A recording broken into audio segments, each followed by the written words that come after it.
નમસ્કાર દોસ્તો, વિડીયોમાં ફરી એક વખત તમારું સ્વાગત છે. જે વિડીયો બતાવવાનો છું એ વિડીયો સાંભળી લેજો, કારણ કે ઈવીએમનો મુદ્દો હવે ખૂબ જોરશોરમાં આગળ વધી રહ્યો છે. જેમ જેમ ચૂંટણીઓ નજીક આવવાની તૈયારીઓ થાય છે એમ એમ આ ઈવીએમના મુદ્દાને એક પવન વેગ મળી રહ્યો છે. લોકો એમની સાથે ખૂબ મોટી સંખ્યામાં જોડાઈ રહ્યા છે.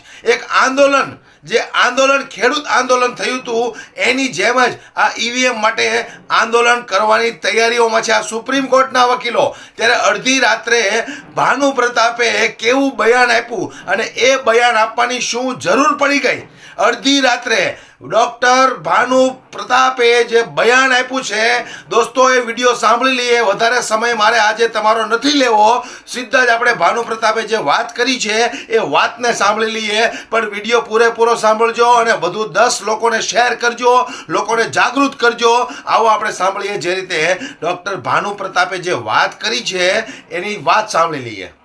कि इस बार का 2024 का चुनाव सरकार और इलेक्शन कमीशन सोच ले, सुन ले, बार बार मैं कह रहा हूं, ईवीएम से नहीं होने देंगे, नहीं होने देंगे, नहीं होने देंगे. ईवीएम हट जाएगी, बीजेपी हट जाएगी, देश बच जाएगा. हमारी जान चली जाए, हमें इसकी परवाह नहीं है. लेकिन मैं फिर कह रहा हूं, ये अंतिम लड़ाई है आपको और आपके बच्चों के भविष्य को बचाने की. अपने बच्चों के लिए तो लड़ोगे कि नहीं लड़ोगे? कि अपने बच्चों के लिए लड़ोगे नहीं लड़ोगे? उसकी औकात बताएंगे हम आपको. ईवीएम से चुनाव हुआ, कुछ नहीं बचेगा. मैं आपको बताए दे रहा हूं. जो व्यक्ति सीना ठोक के कहता है कि इतनी सीटें आएंगी, और इस बार तो उसने कहा कि सारी सीटें जीतेंगे, किसके दम पर? जो देश इस मोदी ने कर्जे में डुबो दिया, पिछले 9 साल में लोगों को खोखला कर दिया. ये आंदोलन अब देश के हर कोने में गांव गांव तक पहुंच चुका है. ये मैं पूरे विश्वास के साथ कह सकता हूं, क्योंकि जिस तरह से लगातार हमने जो 2 नंबर दिए, एक मेरा व्यक्तिगत नंबर, हालांकि मैंने उस पर कहा था कि उस पर फोन ना करें, केवल मैसेज भेजें और उस मैसेज में लिख के भेजें अपना नाम और पूरा पता, और जहां वो जिस क्षेत्र में इस आंदोलन में साथ देना चाहते हैं वो लिखकर भेजें. लेकिन बावजूद उसके लोग मैसेज के साथ साथ फोन भी कर रहे हैं. वो फोन मेरा लगातार, आप भी करके देखिए, लगातार एंगेज आता है. इसके अलावा जो हमने मिस कॉल का नंबर दिया 9667722062, उस फोन को देखिए, अभी भी हमारे पास है. लगातार फोन आ रहे हैं. हम अभी जाके, आज हमने सारा साथी बुलाए हुए हैं, अभी उसको जो एक सॉफ्टवेयर होता है उसको अपलोड करके उसको आज से ही ऐसा कर देंगे कि लाखों लोग भी फोन करेंगे तो किसी को ये शिकायत नहीं होगी कि फोन एंगेज आ रहा है. और ये फोन जो है, आप मेरे फोन पर सुनेंगे तो आप उससे पता लगाएंगे कि कोई शहरी क्षेत्र की बात नहीं है. क्या शहरी क्षेत्र, क्या ग्रामीण क्षेत्र, क्या पढ़े लिखे लोग, क्या अनपढ़ लोग, कहां कहां से फोन आ रहे हैं, ये कल्पना से बाहर है. मेरी भी कल्पना से बाहर है. इतनी जगह से और देश के हर कोने से फोन आ. आप सोच सकते हैं लद्दाख से भी कोई फोन करेगा? आप सोच सकते हैं त्रिपुरा और नागालैंड से भी कोई फोन करेगा? कोई अरुणाचल प्रदेश से करेगा, तमिलनाडु से, केरल से, मतलब कहां कहां से लोग. और क्या कह रहे हैं केरल में, तमिलनाडु में, आप आदेश दीजिए हम पूरा जाम करेंगे. यही स्थिति है. ये कल्पना के बाहर है. मैं बता रहा हूं, उतरने की तैयारी 100%. मैंने आपको कह दिया कि इस बार का 2024 का चुनाव सरकार और इलेक्शन कमीशन सोच ले, सुन ले, बार बार मैं कह रहा हूं, ईवीएम से नहीं होने देंगे, किसी कीमत पर नहीं होने देंगे. इस बार का चुनाव केवल और केवल बैलेट पेपर से होगा, 2024 का लोकसभा चुनाव. अच्छा सर, जिस तरह से आज ओबीसी महासभा का मंच लगा था, क्या आपका ईवीएम को लेकर के जो चल रहा है, क्या महासभा ने सहमति जताई है? नहीं, मैं समझता हूं आप सबने रिकॉर्ड करा है. उन सबकी आवाज तो यही है कि आज की तारीख में सबसे बड़ा मुद्दा तो ईवीएम है. सबसे बड़ी बात तो उसी पे होनी चाहिए. और मैंने तो बाकायदा उनके सामने सारी बात रखी, और मैंने तो ओबीसी महासभा के जितने भी पदाधिकारी हैं राष्ट्रीय और प्रदेश लेवल के, उन सबसे निवेदन किया है कि जिस तरह से आप जातिगत जनगणना की बात को मुख्य मुद्दे के रूप में उठा रहे हैं, अब के बाद से अगले 3 महीने तक, केवल 3 महीने की बात कर रहा हूं मैं, कि इस देश में ओबीसी महासभा जो है और ओबीसी से जुड़े हुए जितने भी साथी हैं, संगठन हैं, जातिगत जनगणना से भी ऊपर ईवीएम के मुद्दे को रखें. सिर्फ 3 महीने. और केवल उनको ही नहीं, मैंने तो यहां, क्योंकि उनका प्रोग्राम था, उसमें मैंने कहा पर मैं आपके माध्यम से हर किसी से कह रहा हूं कि अपने तमाम मुद्दे अभी पीछे रखिए। इन 3 महीनों में, अब से लेके आगे 3 महीनों में केवल और केवल ईवीएम को ही एकमात्र और सबसे महत्वपूर्ण मुद्दा रखिए।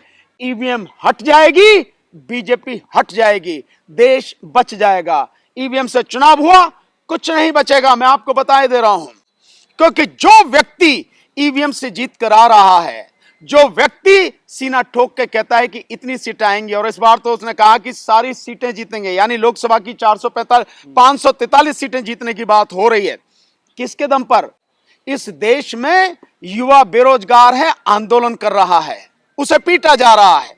इस देश में महिलाओं की स्थिति बद से बद हो रही है, बदतर हो रही है, आंदोलन कर रहे हैं। इस देश में ओबीसी आंदोलन कर रहा है, इस देश में दलित आंदोलन कर रहा है, इस देश में मुसलमान उनके साथ में नहीं है, इस देश में जो पेंशन के ओल्ड पेंशन की बात कर रहे हैं वो सरकार के साथ में नहीं, वो आंदोलन कर रहे हैं।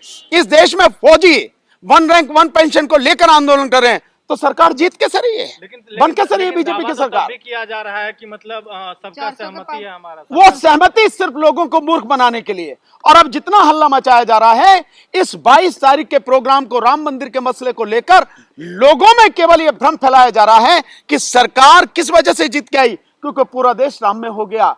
कहां हो गया भाई, कहां हो गया? जिस देश में इतनी भयानक बेरोजगारी है, जिस देश में इतनी भयानक भुखमरी है, जो देश इस मोदी ने कर्जे में डुबो दिया, पिछले 9 साल में 150 लाख करोड़ रुपए का कर्जा मोदी ने, यानी 64 साल में 55 लाख करोड़ रुपए कर्जा, और 9 साल में 150 लाख करोड़ रुपए कर्जा, और वो भी पिछले 4 साल में, मात्र पिछले 4 साल में 115 लाख करोड़ रुपए कर्जा। और इससे हुआ क्या? किसको फायदा हुआ? कोई रोजगार मिला लोगों को? रोजगार खत्म। नौकरी मिली लोगों को? वो खत्म। क्या हुआ? होटल रेस्टोरेंट में जॉब मिलेगी? होटल रेस्टोरेंट में जॉब मिलेगी जब ना जब होगी।